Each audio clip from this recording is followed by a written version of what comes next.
Hey guys, Tekosor here. For the last few days, I've been quite busy undervolting my 14700K while keeping performance in mind. As you know, the 14700K got 4 more cores than the 13700K, but that also introduced a challenge to cool it down. So in this video, I'll guide you through how to run it consistently at 5.6 GHz across all P cores and 4.3 GHz on all E cores, while still maintaining optimal thermals and power saving. The motherboard I'll be using is ASRock Z790 PG Sonic, but most of those techniques are applicable in other models by ASRock as well as other brands, so you can follow along, and should you need any help, please don't hesitate to ask in the comments below. So with that being said, we are now ready to start our tweaking. Let's get started. Here I am in the BIOS settings, and by default, it puts to the easy mode, which basically shows you useful stuff such as BIOS version, CPU specs, and DRAM information. For example, I'm using two Kingston sticks of 16GB DDR5 running at 7200 MHz by using the XMP profile. It also shows you the storage configuration and fan status. For CPU cooler, I'm using AK Nucleus 240mm AIO. Up here, it shows you the current temps of the CPU and motherboard, as well as CPU voltage. So I think I covered everything I wanted to show here. We can now head over to the advanced mode by clicking here or pressing F6. Now let's go to the OCCT Weaker tab, and here I wanted to show you a new feature that wasn't present until recently, which is a CPU indicator. This shows you the quality of the P cores and the E cores, and according to the statistics, the average P core quality is 82, top 1 is 90, and top 10 is 86. Mine is below the average, but I think it counts also for the 14900K. So anyway, you can check yours, and hopefully if it was higher, you might be even to undervolt it more than I did. I just wanted to clear that point. Now we can go back and starting our tweaking stuff in the CPU configuration. For CPU P core ratio, I have it set on all core with a ratio of 56. Now you can also know which P cores are the fastest by changing it to specific per core. For example, mine is core 4 and core 5. As you can see, 56/56, while for other P cores it's 55 and I set it to 56. This way you know your fastest P cores. As for the AVX2 ratio, I dialed it down by 2 points, making it 5.4 GHz, as AVX workloads are heavier and cause more heat. For the E cores, I have it on all core with a ratio of 43. That's the maximum stable I could get. As a bonus tweaking, I changed the PCLK frequency to 100.28. Scroll down here and I want to show you that I have disabled undervolt protection. This eventually will let you to undervolt in Intel XTU tool. So if you are interested in that, make sure to disable it here. I also have all Intel technologies enabled like Speed Step, Turbo Boost, Speed Shift, Turbo Boost Max 3, as well as Thermal Velocity. By default, they are all enabled except for the Dynamic Tuning technology. In a previous video, I showed you the uplift it makes for the 14700K, so make sure to enable the DTT technology. Let's scroll down, and here I have the CPU TJ Max set as 100 as well as the fast throttle threshold. The PL1 I have is 265 and the PL2 as 270, but for the majority of time it wouldn't hit those limits, but just to make sure it doesn't lower core ratio due to power limit. So now that we are done from here, we can go to the DRAM configuration. If you are using an XMP supported RAM, you can enable the profile here. I also wanted to show you some additional features. If you scroll down to the bottom, here you can make sure to enable the ASRock DRAM frequency optimization. I also set the MRC training time to slowest to enhance stability, and enable MRC training on warm boot.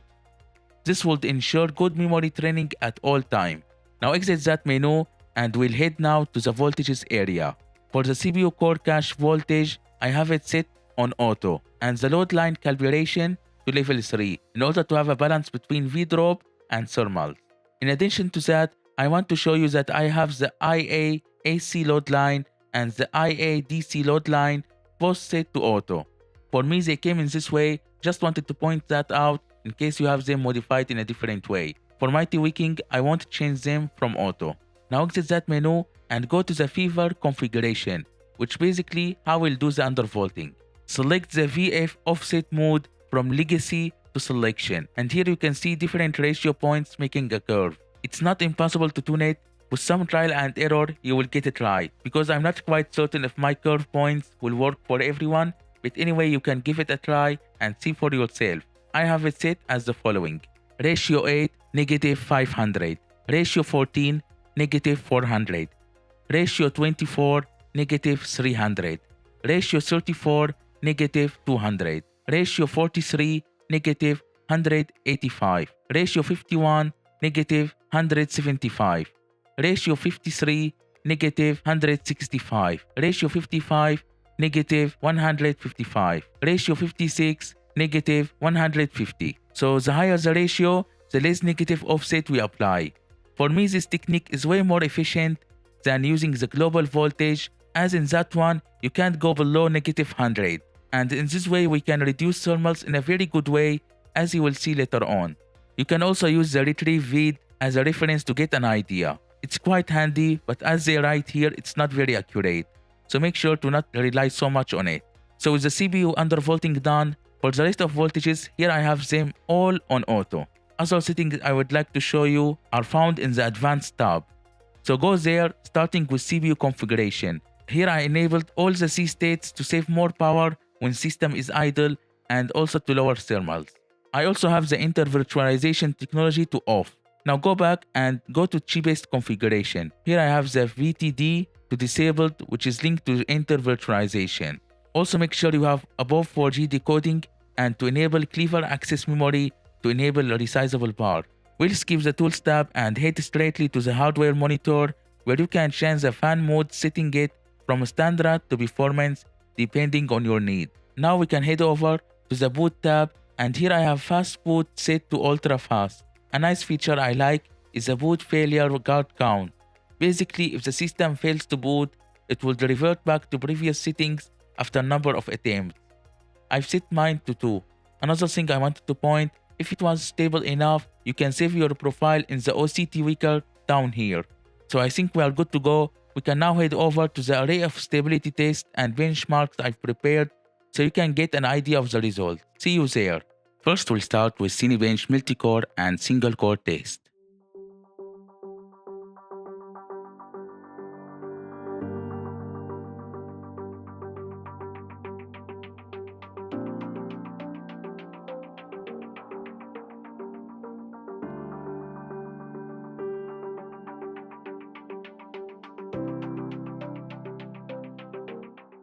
It's quite impressive.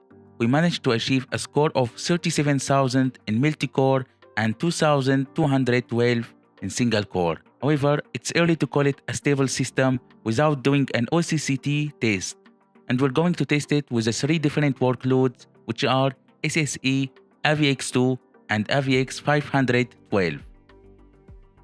As for the dataset I'll be using, it will be small in order to maximize the stress on the CPU.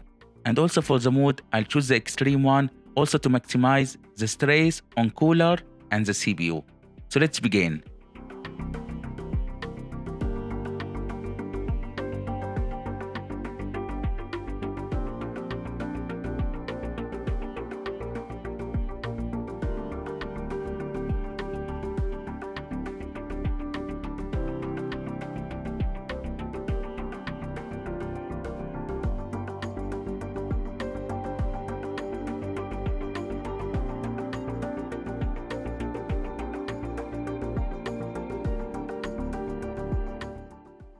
Passed all 3 tests flawlessly, but even so, we'll move on to IDA64 stability test and run it for a minimum of 1 hour.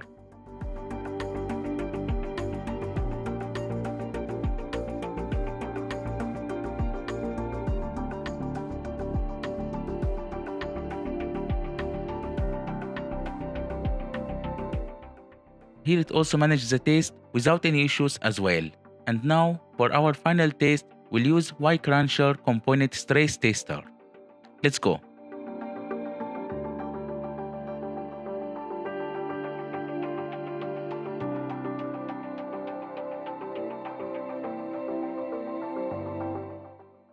Having passed this test too makes me quite confident that our tweaking caused zero instability. It's really a moment of joy whenever you see your system stable after tuning. But I also wanted to go through various metrics gathered from the entire set of tests. So the maximum V recorded was 1.229V, with all P cores reaching 5.6 GHz and the E cores reaching 4.3 GHz. Regarding temperatures, the peak was 88 degrees Celsius, which is well within the safe range for Intel CPUs under all this heavy stress. We also stayed within the defined power limits without any thermal throttling. As for the maximum V core, it's 1.264V. So overall, given that we are using a 240mm AIO cooler, those results are very promising. It appears that the raptorlake refresh CPUs can handle a significant undervolting even at high clock speeds. For gaming benchmarks, I prepared a set of different games. As for the GPU I'm running, it's Intel Arc A770. It might bottleneck it a bit, but I'll do my part and set it to all 1080p low settings to ensure it's not. Let's check it out.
So as you have seen, even in games there's a quite significant drop in temperature and power consumption, yet performance remains superior. It might even be better given that the GPU might have caused a bottleneck in certain times. I really hope that this guide will help anyone looking to optimize their 14700K. If you found it helpful, please give it a like and subscribe to support me in delivering the fine content you deserve.